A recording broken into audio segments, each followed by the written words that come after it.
Welcome friends, Jai Bharat, Jai Hindustan. I am Mayank Rajesh and you are watching Info and Study. Friends, we are doing study of the post-Mauryan period and this is our last video of this topic. मौर्योत्तर काल का ये हमारा आखिरी video है और जिसमें आज का हमारा टॉपिक जो है वो है impact of central Asian contact, यानी कि मध्य एशिया से जो संपर्क हुआ उसका प्रभाव भारत पर क्या पड़ा, ये हम आज पढ़ने वाले हैं। तो मध्य एशिया से कैसे संपर्क हुआ, अब तक हमने जो भी पोस्ट मॉडर्न पीरियड को पढ़ा उससे आपको पूरी तरह क्लियर हो चुका होगा, लेकिन फिर भी हम एक छोटा सा एक बैकग्राउंड ले लेते हैं इसका।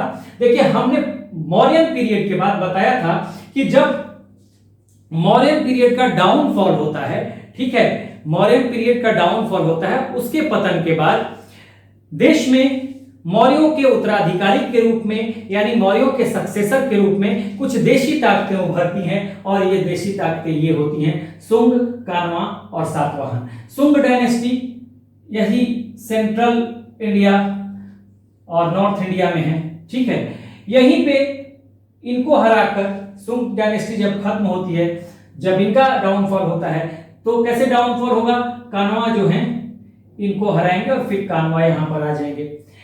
उसके बाद सातवाहन, वैसे तो इनका ओरिजिन दक्षिण में है लेकिन कान्वा को यहां पे हराएंगे ये और फिर इनका जो है विस्तार होगा, ठीक है। सत्तारूढ़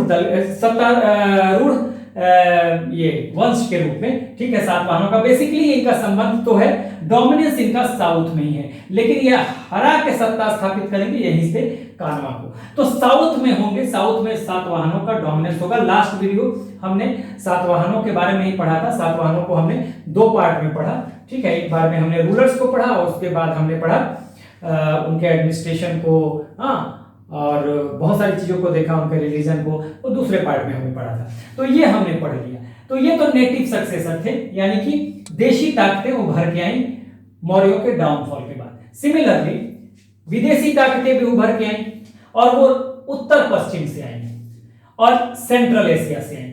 उन ताकतों में इंडो ग्रीक यानी इनको हिंद यवन कहा गया, सीथियंस जिनको शक कहा गया, पर्थियंस जिनको पहलव कहा गया, और कुषाण तो कुषाण ही है, ठीक है। तो ये हिंद यवन जो है, बेसिकली हिंद यवन कौन थे, तो हिंद यवन को अगर आप देखेंगे तो हिंद यवन जो है यही है, आप समझ लें कि ये हिंद यवन होंगे, यहां पर ये बैक्टीरिया के हिंद यवन है, ठीक है, इंडो ग्रीक ऑफ बैक्टीरिया। तो ये बैक्टीरिया जो है ये नॉर्दर्न अफगानिस्तान और थोड़ा बहुत स्मॉल पार्ट्स आपको कह सकते हैं किसका, सेंट्रल एशिया का। अब देखिए यही है आपको बैक्टीरिया, जहां से ये आए इंडो ग्रीक आए, हिंद यवन है, उसके बाद सीथियंस शक आते हैं, फिर पर्थियंस पहलव आते हैं। पर्थियंस कौन थे, ये भी मैंने आपको बताया हुआ था कि अगर आप इधर बढ़ेंगे तो ये जो बाउंड्री शेयर होता है पाकिस्तान और ये अफगानिस्तान का और ये पाकिस्तान का, तो ये ईरान पड़ता है। तो ईरान का जो नॉर्दर्न पार्ट है ये पर्थिया होता था, ठीक है, ये उत्तरी पार्ट ईरान का ये ईरान हो गया, तो ये हो जाएगा पर्थिया। मेरे ख्याल से समझ गए। तो ये सारे जो भी फॉरेनर्स आए इनका इन्वेजन नॉर्थ वेस्ट से हुआ और ये सेंट्रल एशिया से आए। सेंट्रल एशिया का भी मैंने कॉन्सेप्ट आपको बता दिया था, ठीक है। देखिए ये सेंट्रल एशिया, अफगानिस्तान के ऊपर का भाग सेंट्रल एशिया है यानी मध्य एशिया है, और यहाँ पे 5 कंट्री हैं। अगर हम देखें तो यहाँ पर अगर देखें तो सबसे बड़ा देश यहाँ पे देखेंगे तो हो जाएगा कजाकिस्तान, हाँ, किर्गिस्तान, उसके बाद फिर ताजिकिस्तान, ठीक है। इधर आपको हो जाएगा अफगानिस्तान से लगा हुआ, ये बाउंड्री में आएगा अफगानिस्तान के, ये तो मैंने बैक्टीरिया बताया है, और यहां से हो जाएगा उज्बेकिस्तान, फिर तुर्कमेनिस्तान। इस तरह से 5 कंट्री हैं, सबसे बड़ा कजाकिस्तान है इसमें, ठीक है। तो ये बेसिकली पहले सोवियत यूनियन या यूएसएसआर के पार्ट हुआ करते थे, लेकिन 1991 में सोवियत यूनियन टूटता है, 15 देशों में विभाजित होता है, और सेंट्रल एशियन कंट्री जो है ये 5 कंट्री, ये रसिया से यानी सोवियत यूनियन से, रसिया तो आज है ही, सोवियत यूनियन, सोवियत संघ, हाँ, उससे कहा यूएसएसआर उस समय होता था, यूएसएसआर कहते थे, सोवियत संघ कहते थे, सोवियत यूनियन कहते थे, उससे ये 5 कंट्री अलग हो जाते हैं। तो यही सेंट्रल एशिया है, मध्य एशिया है, ठीक है। तो यहीं से ये सारे आएंगे भारत में, और इनके भारत में आने से क्या इंपैक्ट पड़ेगा, क्या प्रभाव पड़ेगा हाँ भारत पर, क्योंकि आएंगे तो भारत से इनका संपर्क बढ़ेगा, यहाँ ये अपनी सत्ता स्थापित करेंगे, ठीक है, सत्ता बनाएंगे, शासन करेंगे। तो नेचुरली जब बाहर से लोग आते हैं, ठीक है, तो कल्चरल आदान प्रदान होता है, हाँ, भाषाओं का आदान प्रदान होगा, हाँ, तकनीकों का, साइंस एंड टेक्नोलॉजी का आदान प्रदान होगा, आर्ट का आदान प्रदान होगा, कल्चर का आदान प्रदान होगा, खान पान का आदान प्रदान होगा, रहन सहन का आदान प्रदान होगा, बहुत सारी चीजें एक्सचेंज होती हैं। तो इसीलिए हमें पढ़ना पड़ रहा है impact of central Asian contact. तो ये सेंट्रल एशिया से जो फॉरेनर्स आते हैं और विदेशी उत्तराधिकारी के रूप में भारत में जगह बनाते हैं मौर्यों के पतन के बाद, तो इन्हीं के आने से जो असर पड़ने वाला है हाँ भारत पे, उसको हम इस वीडियो में देखने वाले हैं। तो आप एक बार स्क्रीनशॉट ले लें।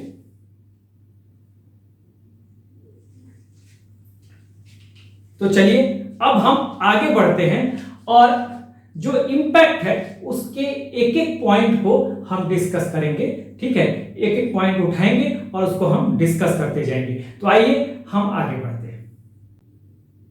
सो this is the time to discuss every point one by one, okay. तो हम अभी हर बिंदुओं पे बात करेंगे कि जब पश्चिम मध्य एशिया से, ठीक है, सेंट्रल एशिया से जब फॉरेनर्स आते हैं कुछ, जैसे इंडो ग्रीक, हाँ, शक, पार्थियंस, कुषाण, ये मध्य एशिया से आते हैं, नॉर्थ वेस्ट से, उत्तर पश्चिम से आते हैं, और फिर भारत में इनका शासन होता है, मौर्यों के उत्तराधिकारी के रूप में ये आते हैं। तो फिर इनके रूल का भारत पे क्या असर पड़ता है, या हम कह सकते हैं कि सेंट्रल एशिया से जब संपर्क होता है, इस तरह से संपर्क बनता है भारत का, तो उसका क्या असर होता है। तो देखिए, पॉलिटी, सबसे पहले राजनीति में थोड़ा देखते हैं, ठीक है। यहां पे देखिए, इंडो ग्रीक जो है, बैक्ट्रिया के हिंद यवन, मैंने बताया कि बैक्ट्रिया के हिंद यवन कौन है भाई, इंडो ग्रीक को हिंदी में कहेंगे हिंद यवन। अफगानिस्तान का नॉर्दर्न पार्ट और कुछ सेंट्रल एशिया का पार्ट, तो बैक्ट्रिया के हिंद यवन थे। तो ये इन्होंने इंट्रोड्यूस किया, देखिए, स्ट्रैटिगोस को। अब ये स्ट्रैटिगोस कौन थे, देखिए, ये मिलिट्री गवर्नर्स थे, यानी कि जो सेना की तरफ से जो सेना के व्यक्ति होते थे, ऑफिशियल्स होते थे, उनको राज्यपाल नियुक्त कर दिया जाता था, उनको स्ट्रैटिगोस बोलते थे। तो ये आपको ध्यान रखना है, ये इंडो ग्रीक या हिंद यवनों ने ही इंट्रोड्यूस किया था भारत में। तो ये आपको याद रखना है, ठीक है। आप एक बार पहले ले ले स्क्रीनशॉट, फिर बाद में भी हम लोग ले लेंगे। चलिए, तो देखिए, स्ट्रैटिगोस कौन थे, याद रखना है, आ सकता है एग्जाम में। तो ये मिलिट्री गवर्नर्स होते थे। देखिए, बेसिकली क्या था कि कोई नया एरिया जब ये लोग जीतते थे, तो वहां के लोगों को काबू में करने के लिए, वहां के पब्लिक को, इन्हें मिलिट्री की जरूरत पड़ती थी, इसलिए इस तरह का सिस्टम जो है ये इंट्रोड्यूस किया गया। उसके बाद अगर हम सीथियंस यानी शकों की बात करें, ये भी मध्य एशिया से आए थे। तो देखिए, इनके जो राजा थे, इन्होंने एक उपाधि लिया था, इनको ये बोलते थे अपने आप को किंग ऑफ किंग्स। क्यों? कि किंग ऑफ किंग्स का मतलब क्या होता था, मतलब कि सुपरमेसी, एक किंग है, मेन किंग है, उसकी सुपरमेसी है जो प्रोविंशियल रूलर्स हैं उस पे। तो इसमें देखिए, इन्होंने क्या किया था, इन्होंने स्टार्ट किया था, शुरुआत की थी किसकी, क्षत्रप प्रणाली की, क्षत्रपा सिस्टम इन इंडिया। तो देखिए, एक सवाल ये बनता है कि भारत में सरकार के रूप में क्षत्रप प्रणाली की या क्षत्रपा सिस्टम की शुरुआत किसने की थी, तो आप कहेंगे शकों ने की थी। आपका आंसर शक होगा, एग्जाम में सवाल आता है कई बार, ठीक है। तो एक्चुअली क्या है कि जो एनसीईआरटी है ना, वहां पे मिसप्रिंट हो गया, हो सकता है और किताबों में ना हो, कहीं मेरी किताब में हो, तो वहां पे मिसप्रिंट भी है, तो वहां पे कुषाण लिख दिया गया है। तो अगर आप में भी कुषाण हो तो हो सकता है वो मिसप्रिंट हो रहे, तो कहीं सुधार लिया होगा, हो सकता है मेरे पास पुराना एडिशन हो, तो उससे कोई चिंता की बात नहीं है। तो भारत में जो है वो छत्रप सिस्टम इंट्रोड्यूस करने वाले कौन थे? शक थे, ठीक है। और ये छत्रप क्या होते थे? छत्रप जो प्रोविंसेस में, प्रांतों में, जो किसी भी खास एरिया को क्या किया जाता था, प्रांतों में, टेरिटरीज को, अगर वो किसी ने कोई टेरिटरी जीता, उस टेरिटरी को कई प्रांतों में विभक्त कर दिया गया, विभाजित कर दिया गया, मतलब प्रोविंसेस में, और वहां पे एक एक रूलर बैठा दिए गए, तो उनको छत्रप कहा गया। जो मेन रूलर होगा उनको महाछत्रप भी कहा जाता था। तो इसीलिए वो जो मेन रूलर है महाछत्रप को कहेगा किंग ऑफ किंग्स, यानी कि किंग ऑफ किंग्स का मतलब जो रूलर्स हैं अलग अलग, हाँ, छत्रप यानी अलग अलग प्रोविंसेस में, उनके रूलर को छत्रप कहा जाएगा। जो पूरे टेरिटरी का जो शासक होगा उसको महाछत्रप कहा जाएगा। तो उन छत्रपों का, जो महाछत्रप है, उन छत्रपों के ऊपर उसकी सुपरमेसी होगी। दैट्स व्हाई द किंग और emperor was called king of Kings. तो इनका ये टाइटल होता था। तो कहां पे टाइटल होता था? सीथियंस टाइटल रखते थे, ये टाइटल है, ठीक है ना। अगर आप कहें तो इसके टाइटल था, उपाधि जिसको कहेंगे, ये टाइटल था, टाइटल, उपाधि था। शक की उपाधि लेते थे। छत्रप प्रणाली किसने शुरू की थी? तो यहां पर इंपॉर्टेंट बात आ गई। अगर आ जाए एग्जाम में किंग ऑफ किंग्स, राजाओं का राजा, सम्राटों का सम्राट, ये उपाधि कौन लेता था? तो सीथियंस शासकों का था, ठीक है। और इन्होंने छत्रप प्रणाली की शुरुआत की थी भारत में। वैसे छत्रप प्रणाली जो है, ये शब्द जो आया है, ये प्राचीन ईरानी साम्राज्य में हुआ करता था, ठीक है ना। ईरान के साम्राज्य में, उसी को कैमेनियन साम्राज्य भी कहते थे, उसी को हखामनी साम्राज्य भी कहते थे, मैंने बताया हुआ है, ठीक है। फारसी साम्राज्य कहेंगे, फारस का साम्राज्य कहेंगे। तो ये वहीं से आया है, ठीक है, प्राचीन। बाद में यूनान में भी देखा गया, यूनानी किंगडम्स में भी देखा गया छत्रप प्रणाली, लेकिन ओरिजिन वहीं से है। कहां से? ईरान से। तो ये आपको ध्यान देना है। लेकिन भारत में सवाल बनता है कि भारत में किसने शुरू की? तो भारत में शकों ने शुरू की। तो यहां पर देखिए किंग ऑफ किंग्स। और फिर कुषाणों में जब हम आते हैं तो देखिए यहां भी, यहां के किंग को क्या कहा जाता है? देवपुत्र। देखिए यहां है किंग ऑफ किंग्स, और यहां कुषाण शासक जो टाइटल लेते हैं, ये भी टाइटल है। ये मैंने पढ़ाया भी हुआ है, जब आपको कुषाण या इंडो ग्रीक मैंने पढ़ाया था, तो शायद पढ़ाया था वहां पे। ये भी टाइटल है, टाइटल है, ठीक है, नहीं उपाधि है, ठीक है। तो देवपुत्र या सन ऑफ गॉड्स, ठीक है।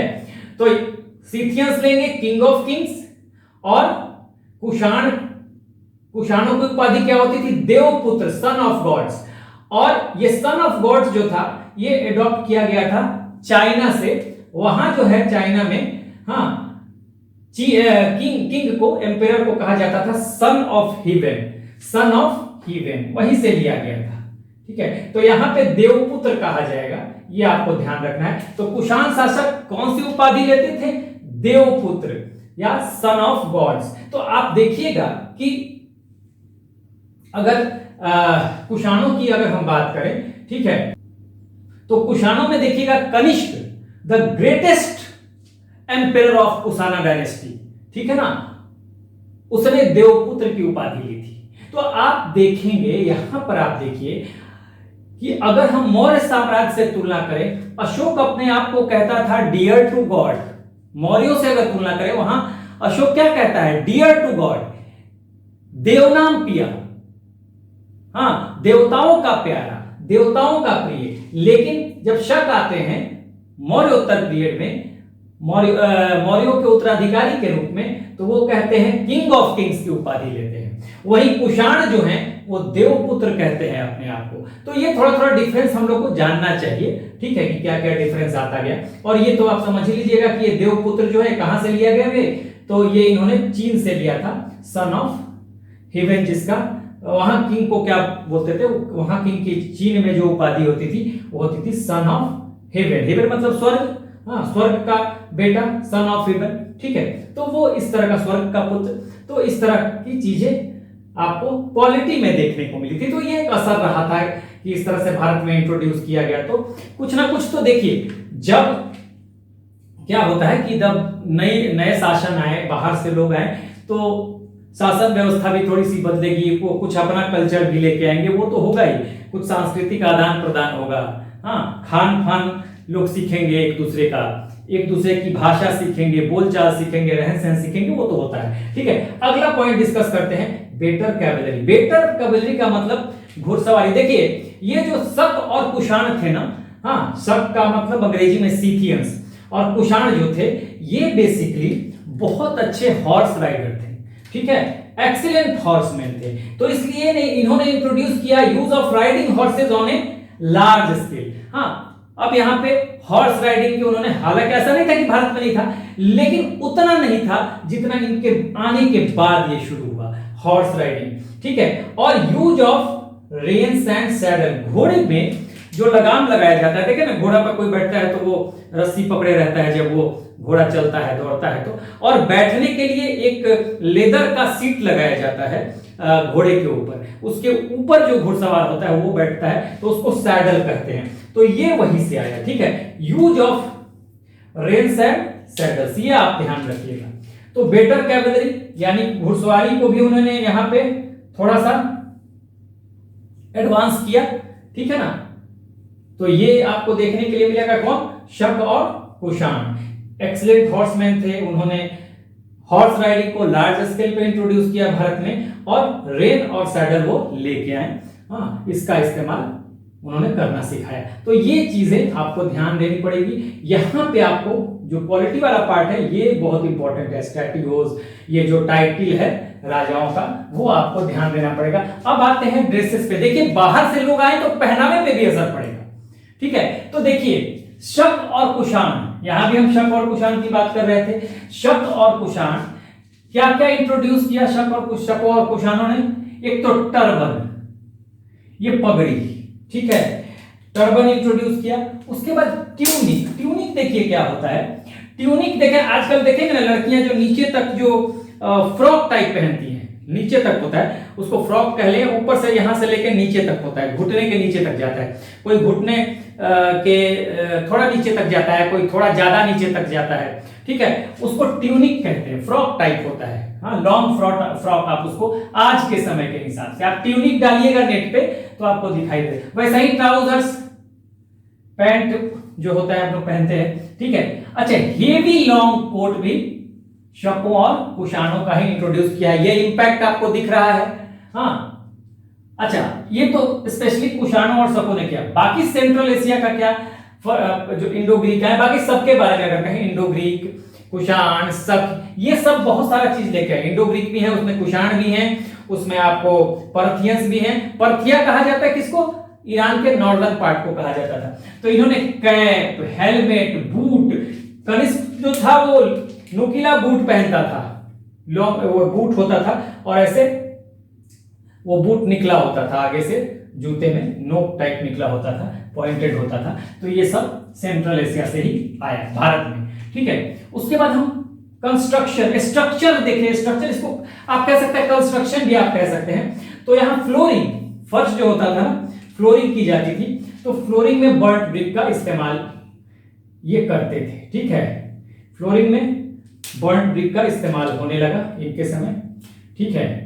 वैसे बर्ट ब्रिक का इस्तेमाल तो आपको मौर्यों के समय भी शुरू हो गया था, लेकिन फ्लोरिंग में होता था कि नहीं, इसका कोई मतलब पुख्ता प्रमाण नहीं है। फ्लोरिंग एंड रूफिंग भी में टाइल्स का भी इस्तेमाल शुरू होने लगा, और ब्रिक वॉल्स का, ठीक है, ब्रिक वॉल्स का, ठीक है, पूरी तरह से ब्रिक वॉल्स का इस्तेमाल यहाँ पे शुरू हो गया था इनके आने से। पॉटरी, इस समय रेडवेयर पॉटरी का देखा गया, जो प्रमाण मिले हैं रेडवेयर, लाल मृद भांड, और ये प्लेन भी थे और पॉलिश्ड भी थे, ठीक है। तो ये तो सिंपल सा आपको एक सरसरी निगाह से इन सब चीजों को देखना है। यहां पे देखिए, अब सोसाइटी, समाज में कैसे बदलाव आया। देखिए, इंडो ग्रीक जिनको हिंद यवन कहेंगे, सीथियन जिन्हें शक कहेंगे, पर्थियंस जिन्हें पहलव कहेंगे, कुषाण, ठीक है, ये सब आए मध्य एशिया से, नॉर्थ वेस्ट से इन्होंने भारत में एंट्री ली, ठीक है, उत्तर पश्चिम से।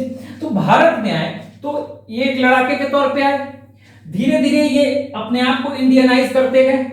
हाँ, ये यहां पर रहे, यहाँ के खान पान को, कल्चर को अपनाया, ठीक है, यहाँ के लोगों से घुले मिले, ठीक है, कुछ सांस्कृतिक आदान प्रदान किया। तो देखिए सोसाइटी में भी कुछ ये क्या है, सोसाइटी में बिल्कुल असिमिलेट हो गई है, ये इंडियनाइज हो गए। कैसे? एक वॉरियर के तौर पे, योद्धा के तौर पे तो भारत में भी ये अपने आप को एस्टेब्लिश कर दिया इन्होंने, और ये क्षत्रिय कहलाने लगे। ये बहुत इंपॉर्टेंट है, ये एक तरह से क्षत्रिय कहलाने लगे, क्योंकि ये क्या थे? ये वॉरियर थे, और इनको सेकंड क्लास क्षत्रिय कहा गया। हाँ, द्वितीय श्रेणी का क्षत्रिय कहा गया। तो ये भी आप ध्यान रखेंगे। उसके बाद हम देखते हैं रिलीजन। रिलीजन में क्या था? तो देखिए यहां पे वैष्णविज्म, ठीक है, वैष्णविज्म ये इंपॉर्टेंट है। पहले भी मैंने बताया है जब मैं आपको पढ़ा रहा था। हेलियोडोरस, यहां पे लिख दिया मैंने, ग्रीक शासक एंटियालकिड्स द्वारा भागभद्र के दरबार में भेजा गया राजदूत, ठीक है, ग्रीक शासक। अब देखिए जब इंडो ग्रीक आए, ये इंडो ग्रीक जब भारत में आए, तो भारत में ये इनका दो वंश था। एक था यूक्रेडाइट्स वंश, जिसने तक्षशिला को अपना सेंटर बनाया था, और दूसरा था डिमेट्रियस वंश, जिसने बनाया था शाकल या सियालकोट को अपना सेंटर बनाया था, ठीक है। तो यूक्रेडाइट्स वंश में का ही एक शासक था इंडो ग्रीक का, एंटियालकिड्स, ठीक है, और एंटियालकिड्स का एक एम्बेसडर था। ग्रीक शासक एंटियालकिड्स द्वारा भागभद्र के दरबार में भेजा गया राजदूत। ये भागभद्र जो है, भागभद्र शुंग डायनेस्टी का शासक था, और ये 9th शासक था। ये बहुत इंपॉर्टेंट है, ठीक है, ये बहुत इंपॉर्टेंट है। Heliodorus was an ambassador sent to the court of 9th Sunga ruler Bhagabhadra, ठीक है, और ये he was sent by एंटियालकिड्स। एंटियालकिड्स एक इंडो ग्रीक रूलर है, ठीक है, यहां पे मैंने नहीं लिखा है एंटियालकिड्स, इंडो ग्रीक रूलर है, ठीक है। और हेलियोडोरस जब भारत आता है तो क्या सेटअप करता है? सेटअप करता है गरुड़ पिलर, गरुड़ ध्वज, ये यहां पे लगाएगा। कहां पे? विदिशा के बेस नगर में। तो ये बहुत इंपॉर्टेंट है कि विदिशा के बेस नगर में ये गरुड़ पिलर लगाता है, आता है एग्जाम में, ये यहां से सवाल बनेगा, ठीक। किसने लगाया? हेलियोडोरस ने लगाया। हाँ, ये कौन था? तो एम्बेसडर था। इसको भेजा किसने था? एंटियालकिड्स। एंटियालकिड्स कौन था? इंडो ग्रीक रूलर था। किस वंश से था? यूक्रेडाइट्स वंश से, ठीक है। ये मैंने पढ़ाया हुआ है आपको, वहां पे पीछे वाले वीडियो में देखेंगे जहां मैंने इंडो ग्रीक पढ़ाया, तो वो सब पढ़ाया। तो एक तो ये हो गया। उसके बाद शैव धर्म को भी मानने वाले ये थे। इन्होंने वैष्णव, जो बाहर से ये लोग आए मध्य एशिया से, तो इन्होंने, कुछ लोगों ने वैष्णविज्म को अपनाया, कुछ लोग इसमें सैवाइट भी बने, शैव धर्म को अपनाने वाले भी बने। अब उसमें देखिए विम कैटफेसिस, विम कैटफेसिस ये कुषाण रूलर था, ठीक है, कुषाण रूलर था। देखिए कुषाण आए थे ना, कनिष्क जिसका शासक था, महान शासक कनिष्क, तो ये कनिष्क इसी डायनेस्टी से आता था। विम कैटफेसिस कुषाण शासक, इसके सिक्के थे, और सिक्कों पे इसने शिव, नंदी और त्रिशूल का इसके सिक्कों पे अंकन करवाया गया था, डिपिक्शन करवाया गया था। इससे पता चलता है कि ये शैव धर्म को मानने वाला था। उसी तरह से बुद्धिज्म में हम देखें तो बुद्धिज्म में कुजुल कैटफेसिस, कुडुल कैटफेसिस जो था, ये फाउंडर था किसका? कुषाण डायनेस्टी का, ठीक है, ये भी कुषाण था, यही फाउंडर है। और इसके कॉपर के, तांबे के सिक्के चलते थे, जिस पर ये बहुत इंपॉर्टेंट है, मैंने कुषाण जब पढ़ाया वहां भी पढ़ाया, इसके सिक्कों पे लिखा होता था, सिक्कों पे, कॉइन्स पे, धर्म विदत। मतलब धर्म विदत का मतलब बौद्ध धर्म को मानने वाला, सीधी सी बात है। धर्म विदत का मतलब बौद्ध धर्म को मानने वाला, ठीक है, बौद्ध धर्म को मानने वाला। उसके बाद सबसे महान शासक हुआ कुषाण वंश का यहां पे कनिष्क। कनिष्क ये सबसे महान शासक, जिसके समय 4th बुद्धिस्ट काउंसिल, चौथी बौद्ध संगीति होती है। कहां पे होती है? ये होती है कुंडलवन कश्मीर में, ठीक है, ये सारा मैंने पहले बताया हुआ। कुंडलवन कश्मीर में चौथी बौद्ध संगति होती है, जिसके जो चेयरमैन हैं वो हैं वसुमित्र, ठीक है, और अशोक घोष इसके वाइस चेयरमैन। आप प्रेसिडेंट कह ले वसुमित्र को और वाइस प्रेसिडेंट कह ले अशोक घोष को, कोई दिक्कत नहीं है। और यहीं पे बौद्ध धर्म दो भागों में विभाजित होता है, एक होता है हीनयान और दूसरा होता है महायान। यानी कि कुषाणों के समय देखिए भारत में क्या बदलाव आया, यहीं से महायान बौद्ध धर्म की शुरुआत होगी। हाँ, this is the time when Mahayana Buddhism was started, ठीक है, means this is the time of the origin of Mahayana Buddhism. अब देखिए 4 बुद्धिस्ट काउंसिल हुए हैं टोटल, मैंने आपको पहले भी बताया है। पहला बुद्धिस्ट काउंसिल मैंने यहां लिखा नहीं है, ये मैं रिपीट कर देता हूं। पहला बुद्धिस्ट काउंसिल अजात शत्रु के समय में। जगह कौन सा था? राजगिरी, या आप कहेंगे राजगीर लोकेशन था, मतलब वेन्यू था जहां पे हुआ। और उसकी अध्यक्षता किसने की, यानी प्रेसिडेंट या चेयरमैन कौन था? तो महाकश्यप थे। दूसरा बुद्धिस्ट काउंसिल कालाशोक के समय, शिशुनाग डायनेस्टी का शासक था ये, कालाशोक के समय, ठीक है, ये हुआ वैशाली में, वेन्यू वैशाली था। और ये सर्वकामिर जो है, सर्वकामिनी या सर्वकामिनी इसके अध्यक्ष थे, चेयरमैन या वाइस प्रेसिडेंट आप कह सकते हैं, ठीक है। और ये हुआ कहां? तो ये हुआ, सॉरी ये तो बता दिया, वैशाली में हुआ, और सर्वकामिर इसके अध्यक्ष थे, ठीक है, ये मैंने बता दिया। तीसरा जो बुद्धिस्ट काउंसिल हुआ वो हुआ अशोक के समय में, ठीक है ना, और ये हुआ पाटलिपुत्र में, वेन्यू पाटलिपुत्र था, ठीक है ना।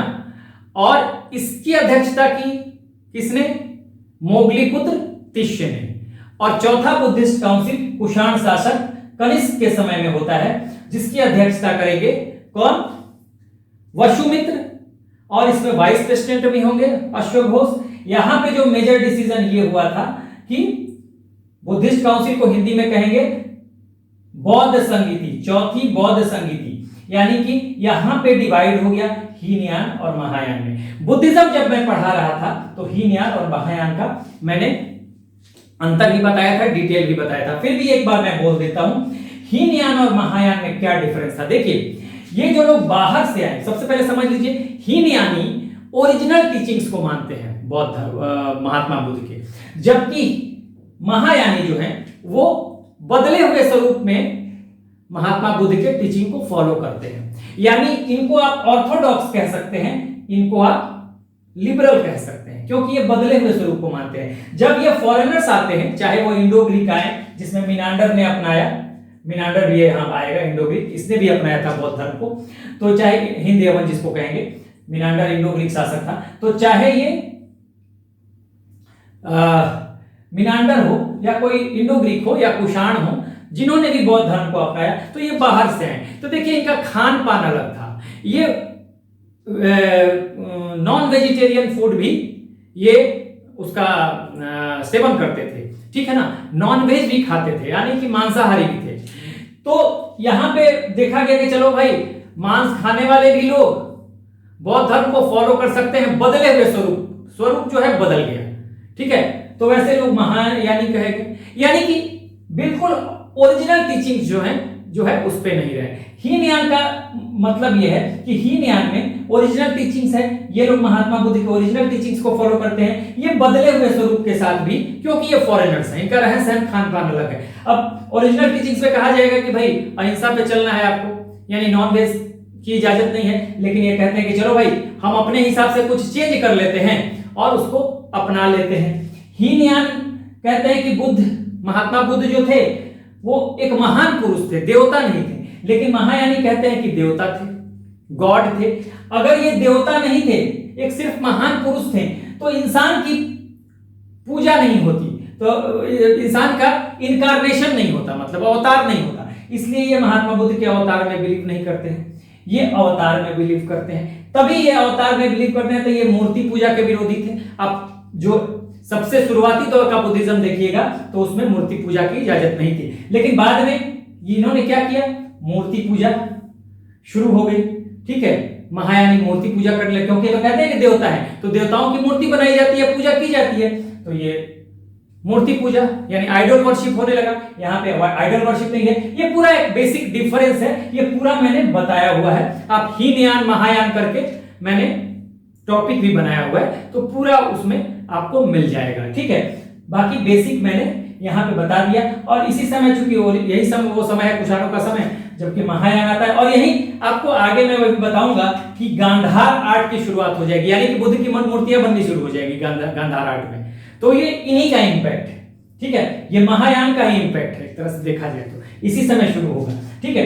अब बुद्धिज्म को मानने वाले में एक इंडो ग्रीक शासक मीनांडर भी था। यहां मैंने बताया कि जो इंडो ग्रीक भारत में आए उनके दो वंश चले, एक यूक्रेडाइट्स वंश और दूसरा डिमेट्रियस वंश। यूक्रेडाइट्स वंश से एंटियालकिड्स था, जिसने अपने एम्बेसडर हेलियोडोरस को भेजा था 9th सुंग रूलर भागभद्र के कोर्ट में, दरबार में, ठीक है। सिमिलरली ये डिमेट्रियस वंश से था ये मीनांडर, और सबसे महान शासक भारत में था, इसी को पढ़ा गया ज्यादा, ठीक है, मीनांडर इंडो ग्रीक रूलर। ये डिमेट्रियस वंश का था, जबकि एंटियालकिड्स था यूक्रेडाइट वंश का था, ठीक है, ये डिमेट्रियस वंश का था।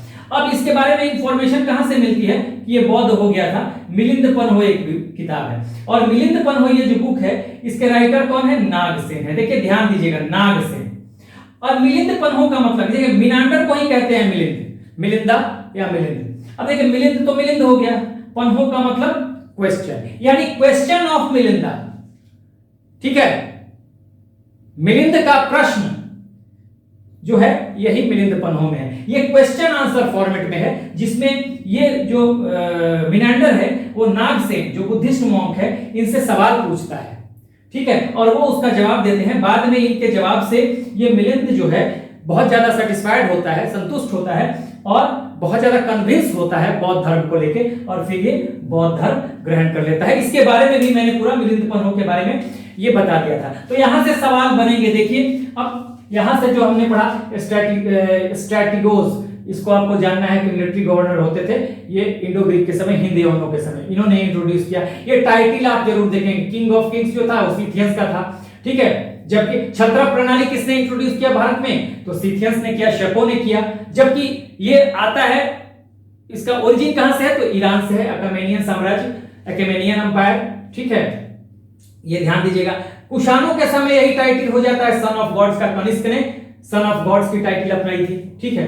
और ये सन ऑफ गॉड्स कहां से उन्होंने एडॉप्ट किया था? तो उनको इसका आइडिया चाइना से मिला था, जहां किंग को की उपाधि होती थी सन ऑफ हिबेन। तो ये आपको ध्यान रखना है। बाकी बेटर कैवेलरी हॉर्समैन थे, यहां से सवाल बनेगा, हॉर्समैन थे, और उन्होंने रेंस, लगाम, घोड़े की लगाम और सैडल भी उन्होंने इंट्रोड्यूस किया था यहां पर, ठीक है। बाकी ये ड्रेसेस के बारे में जो इंट्रोड्यूस किया ये मैंने बता दिया, हाँ ये बता दिया। यहाँ पे जो आपको पॉटरी है तो रेड वेयर यहाँ पे था, ठीक है। उसके बाद यहाँ क्षत्रिय के रूप में ये इंडियनाइज होते हैं, बावजूद बहुत सारे शासक आएंगे जिन्होंने रिलीजन के तौर पे अलग अलग धर्मों को अपनाया है। तो यहाँ पे ये सवाल बनेगा गरुड़ पिलर के बारे में, हाँ बहुत इंपॉर्टेंट है ये, आपको याद रखना है। हेलियोडोरस, एंटियालकिड्स, ये 9th सुंग शासक है भागभद्र, ये भी याद रखना है। और कहां पे गरुड़ पिलर लगाया, गरुड़ ध्वज लगाया? तो बेस नगर की दिशा में, ठीक है।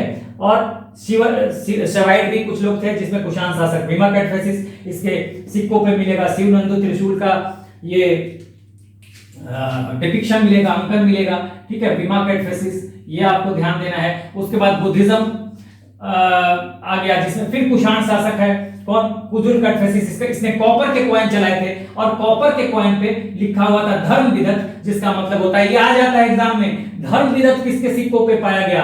तो ये बहुत इंपॉर्टेंट है, कुजुल कैटफेसिस। और इसका मतलब क्या होता है? हाँ, one who follows the Buddhism, बौद्ध धर्म को मानने वाला, ठीक है।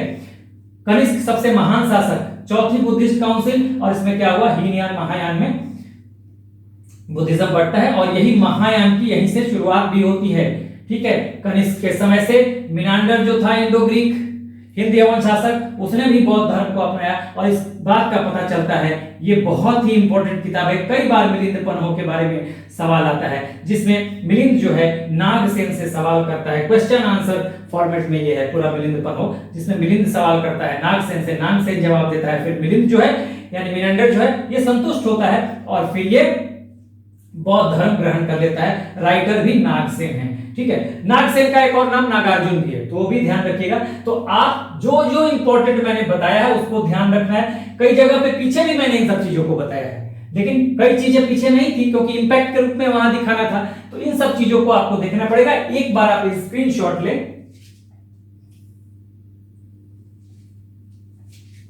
चलिए अभी हम आगे कुछ और पॉइंट्स को डिस्कस करेंगे। Let's move on and discuss some other points.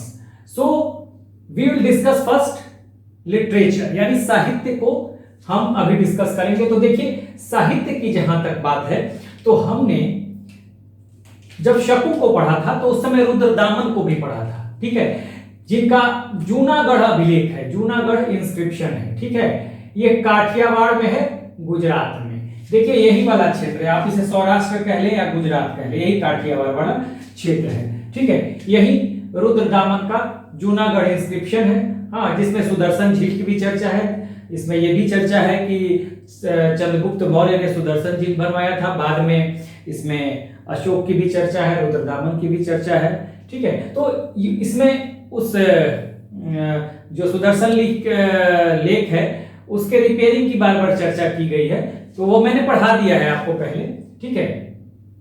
तो ये जो इंस्क्रिप्शन है, अब देखिए लिटरेचर में अगर हम देखें तो ये 150 एडी, 150 एडी या इसको 72 शक संवत भी आप कह सकते हैं, ठीक है। रुद्रदामन जो था एक शक शासक था, ठीक है। ये सीथियन था मालवा वाले क्षेत्र में, ठीक है। मैंने आपको बताया था कि जब शक आए थे भारत में, सब तो इधर से आए थे, नॉर्थ वेस्ट से आए थे, चाहे इंडो ग्रीक हो, चाहे शक हो, पर्थियन हो, कुषाण हो, सब आए थे नॉर्थ वेस्ट से, यानी सेंट्रल एशिया से। अफगानिस्तान के ऊपर ये सेंट्रल एशिया है, ठीक है। अब ये जब आए तो भारत में इनके 4 ब्रांचेस बन गए। वैसे इनके 5 ब्रांचेज हुए थे, तो एक तो अफगानिस्तान में चला गया और 4 ब्रांचेस बन गए। एक ब्रांच आपको रहा कहां पे, तक्षशिला, दूसरा मथुरा, ठीक है। तो ये दोनों कहलाए, तक्षशिला और मथुरा वाले कहलाए उत्तरी क्षत्रप, और फिर तीसरा इनका ब्रांच बना मालवा या उसको उज्जैन कह ले, और चौथा बना नासिक में, तो इनको कहा गया पश्चिमी क्षत्रप, यानी कि ये शक भारत में नॉर्दर्न क्षत्रप एंड वेस्टर्न क्षत्रप में बट गए थे। तभी तो हमने कहा कि क्षत्रपों का जो क्षत्रप सिस्टम जो है भारत में, एक सरकार के तौर पर, हाँ, एक सत्ता के तौर पे जहां पे क्षत्रप प्रणाली की शुरुआत की गई, उसकी शुरुआत शकों ने किया था। तो अगर आपसे एग्जाम में पूछा जाए कि भारत में क्षत्रप प्रणाली की शुरुआत किसने की, तो शकों ने किया था, लेकिन इसका ओरिजिन जो है वो ईरान से है, वो मैंने बताया था। तो यह मालवा वाला क्षेत्र के शक थे। रुद्रदामन, कार्दमक या चेस्टन वंश, ये भी मैंने बता दिया था। ये संस्कृत के, फिलॉसफी के, राजनीति के बहुत बड़े विद्वान भी थे, ठीक है। तो 150 एडी का इनका है ये जो इंस्क्रिप्शन है, अभिलेख जो है। और first inscription in chest Sanskrit, ये प्राचीनतम अभिलेख है प्योर संस्कृत में, ये आपको ध्यान देना है, ठीक है। और प्राचीनतम उदाहरण भी है किसका, काव्य शैली में जो अभिलेख लिखा गया है, ये भी फर्स्ट। सारा चीज सवाल बनता है यहां पे, हाँ, आपसे पूछा जाए कि कौन सा ऐसा अभिलेख है जो प्राचीनतम है, जो प्राचीनतम उदाहरण है काव्य शैली का, तो आप कहेंगे जूनागढ़ अभिलेख। प्राचीनतम उदाहरण है संस्कृत में, तो जूनागढ़ अभिलेख, ठीक है। और फर्स्ट इन चंपू स्टाइल, चंपू में क्या होता है, गद्य भी होता है, पद भी होता है, यानी प्रोज और पोएट्री दोनों होगा चंपू शैली या चंपू स्टाइल में। देखिए गद्य और पद दोनों मैंने लिख दिया है। चंपू शैली उसी को कहते हैं जो कोई चीज लिखा जाता है तो गद्य में भी होता है, पद में भी होता है, यानी स्टोरी फॉर्मेट में भी होता है और वो पोएट्री फॉर्मेट में भी होता है, यानी कि प्रोज में भी होता है, पोएट्री में भी होता है। तो ये आपको गद्य पद दोनों में होगा, तो ये चंपू शैली। तो चंपू शैली का भी प्राचीनतम उदाहरण है, या earliest example of the Champu style, earliest example of poetry format, earliest example of Sanskrit, हाँ, अर्लीस्ट एग्जांपल संस्कृत, अर्लीस्ट अभिलेख है संस्कृत का, ठीक है। यानी प्राचीनतम उदाहरण है ये संस्कृत में लिखे गए अभिलेख का प्राचीनतम उदाहरण क्या है, तो ये जूनागढ़ अभिलेख है। तो ये बातें आपको ध्यान रखनी पड़ेगी। रुद्रदामन कार्दमक क्या चेस्टर वंश का था, ये मैंने पढ़ाया भी हुआ था जब मैंने आपको शकों को पढ़ाया था। तो एक तो ये इंपॉर्टेंट बातें हो गई कि देखिए यहाँ पर इंपैक्ट क्या पड़ा। अगर रूलर आए हैं यहाँ पे बाहर से तो कुछ ना कुछ करेंगे, और जो भी कुछ करेंगे यहाँ पर, जो भी संस्कृतियों का आदान प्रदान होगा,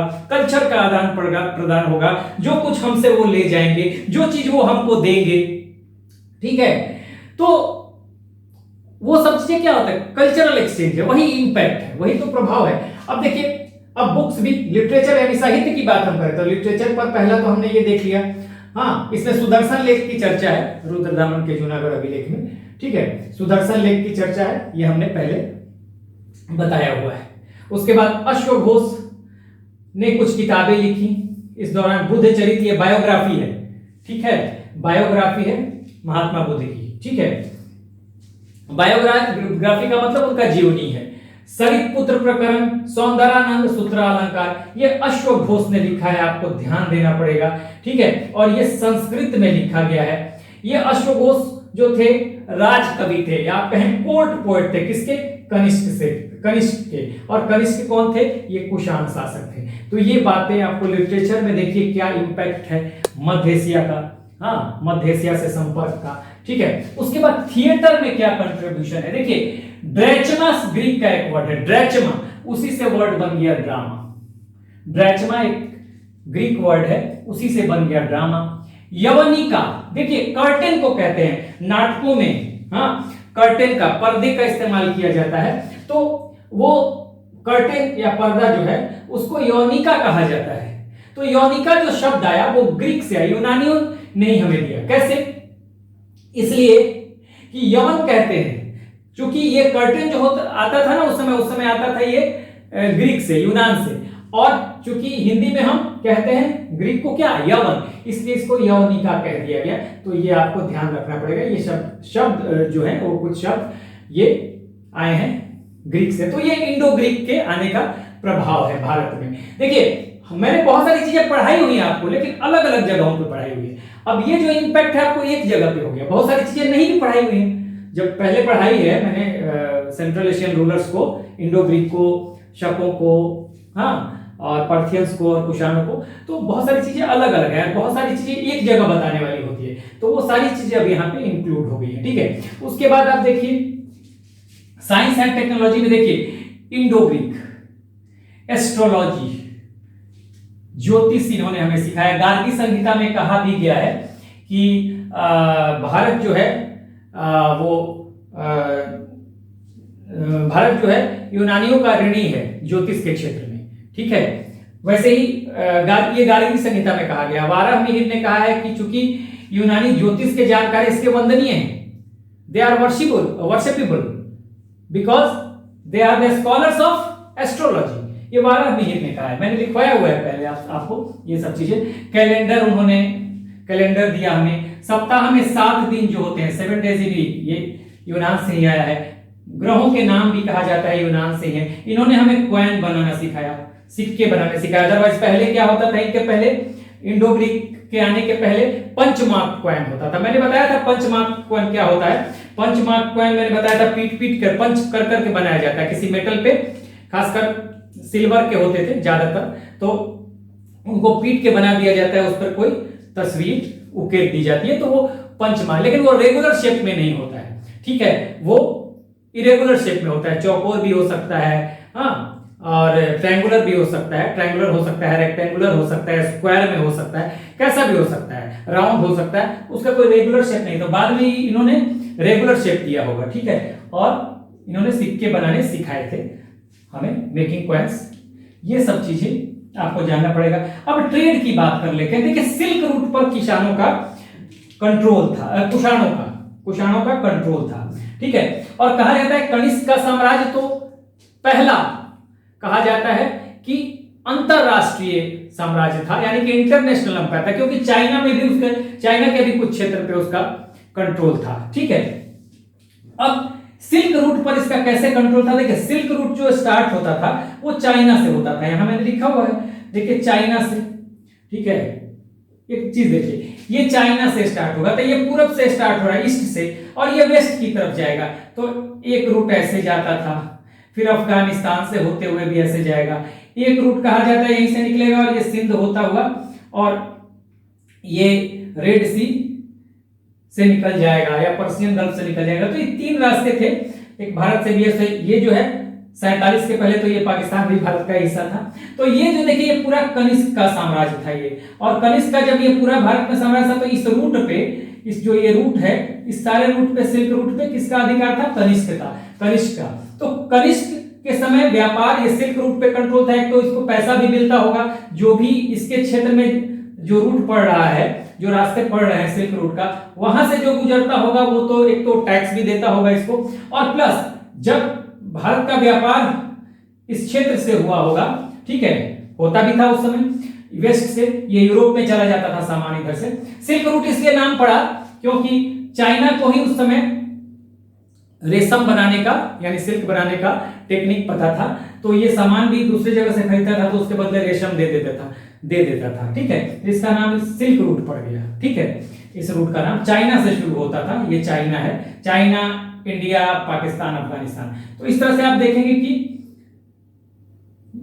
वेस्ट से ईस्ट और वेस्ट जुड़ गए ट्रेड के माध्यम से, यानी भारत का व्यापार भी वेस्ट से होने लगा। तो ये एक बड़ी बात थी। तो ये इंपैक्ट आपको देखने के लिए मिल रहा है। और ये कब हुआ? ये कुषाणों के समय हुआ। ये जो सिल्क रूट पे जो कंट्रोल था कुषाणों के समय और कनिष्क के समय। कनिष्क वाले पार्ट में मैंने ये बताया भी हुआ है। उसके बाद देखिए कनिष्क के समय ही जो आर्ट है वो डेवलप क्या हुआ, कैसे हुआ? उसमें दो तरह के आर्ट डेवलप हुए, गांधार और मथुरा आर्ट। अभी हम कनिष्क के बारे में चर्चा कर रहे थे कि कनिष्क के समय ही हीनयान और महायान में बढ़ गया था बुद्धिज्म। यानी कि कनिष्क का वो समय था पोस्ट मौर्यन पीरियड में। कनिष्क का समय वो समय था जब महायान बुद्धिज्म की शुरुआत होती है, ठीक है। और इसमें महायान में क्या मैंने बताया कि मूर्तियां बनने लगेगी। हीनयान तो जो ओरिजिनल टीचिंग्स है बुद्ध का उसी को मानते हैं, लेकिन महायान बदले हुए स्वरूप को भी मान लेते हैं, ये लिबरल है थोड़े। तो अब यहाँ पे मूर्तियां बनने लगेगी। तो कनिष्क के समय ही ये गांधार आर्ट और कौन सा आर्ट, ये गांधार और मथुरा आर्ट उभर के आएगा। तो गांधार आर्ट में और मथुरा आर्ट में अब क्या होगा, मूर्तियां बनने लगेंगी। अब अंतर क्या होगा, देखिए गांधार आर्ट जो होगा, अब क्षेत्र इनका क्या होगा, गांधार, तक्षशिला, जलालाबाद, पेशावर, गांधार आर्ट का, यानी कि नॉर्थ वेस्ट, इस तरफ नॉर्थ वेस्ट, उत्तर पश्चिम, ठीक है। और मथुरा तो मथुरा में ही होगा, यानी कि ये आपको एक तरह से मिक्स्ड कल्चर होगा, भारतीयों का कल्चर मिला के, भारतीयों का टेक्निक या आर्ट मिला के और इंडो ग्रीक का, रोमन्स का ये टेक्निक मिला के, और तब गांधार आर्ट की शुरुआत होती है। इसमें क्या होता है, स्टैचू अब बनने लगती है, मूर्तियां बनने लगती हैं। तो देखिए इसमें बनती है बुद्ध की भी और बोधिसत्वों की भी, माने खाली बुद्ध से रिलेटेड जो मैटर होगा, यानी बुद्ध से रिलेटेड जो भी चीजें होंगी। तो बुद्ध से रिलेटेड या तो महात्मा बुद्ध होंगे या बोधिसत्व होंगे। बोधिसत्व का मतलब आप समझते होंगे कि बोधिसत्व वो है जो कि खुद भी एनलाइटेंड अटेन करता है और दूसरों की भी मदद करता है, ठीक है ना, एनलाइटेंड अटेन करने में। तो बोधिसत्व ये महायान का कॉन्सेप्ट है, ठीक है। महायान बुद्धिज्म में बोधिसत्व का कॉन्सेप्ट आया है, ठीक है। कि ये जो है हीनयान में क्या होता है, हीनयान में जो एनलाइटेनमेंट चाहता है, जो ज्ञान की प्राप्ति चाहता है, वो सिर्फ अपने लिए प्रयास करता है। लेकिन महायान में बोधिसत्व की परिकल्पना है, बोधिसत्व की अवधारणा है, और कहा जाता है कि ये बोधिसत्व फ्यूचर में भी बोधिसत्व के रूप में ये बुद्ध आएंगे और वो खुद भी क्या करेंगे, वो ज्ञान की प्राप्ति करेंगे और दूसरों की भी मदद करेंगे ज्ञान की प्राप्ति में। तो ये महायान में है। लेकिन हीनयान में क्या है, हीनयान में कोई भी अगर एनलाइटेनमेंट की कोशिश करता है तो अपने लिए करता है, और महायान में ये बोधिसत्व का जो कॉन्सेप्ट है, ये बोधिसत्व जो है ये दूसरों के लिए भी प्रयास करते हैं एनलाइटेनमेंट के लिए, कि दूसरों को भी ज्ञान की प्राप्ति हो जाए। आने वाले बोधिसत्व जो हैं वो मैत्रेय हैं, ठीक है। आने वाले कहा फ्यूचर बुद्धा उनको कहा गया है। मैंने बोधिसत्व का मतलब फ्यूचर बुद्धा, जो आगे भविष्य में भी बुद्ध बन के आएंगे, तो आने वाले जो हैं वो मैत्रेय हैं। ठीक है, तो मैत्रेय का भी सबसे इसमें बना है, बोधिसत्व में मैत्रेय का की भी मूर्ति इसमें बनी है। ठीक है, और इस आर्ट को, और इधर जो मूर्तियां बनेगी ना, देखिए यहाँ केवल बुद्ध, महात्मा बुद्ध और बोधिसत्व, यहाँ बुद्ध के का भी बनेगा, हिंदू धर्म से रिलेटेड भी बनेगा, जैन धर्म से रिलेटेड भी बनेगा, यहाँ तक कि यहाँ देख लीजिए यहाँ कनिष्क का भी मूर्ति बना है। हाँ, हेडलेस एक उनकी मूर्ति बनाई गई है मथुरा आर्ट में। तो इसलिए ये तो है एक तरह से मिक्स्ड आर्ट इसको कहा गया है, क्योंकि ये इंडो ग्रीक आर्ट भी इसको कहा गया, हेलेनिस्टिक आर्ट भी कहा गया, इंडो रोमन आर्ट भी कहा गया, मिश्रित कला है। जबकि ये टोटली इंडिजिनस है मथुरा आर्ट, इसको देसी कला कहेंगे।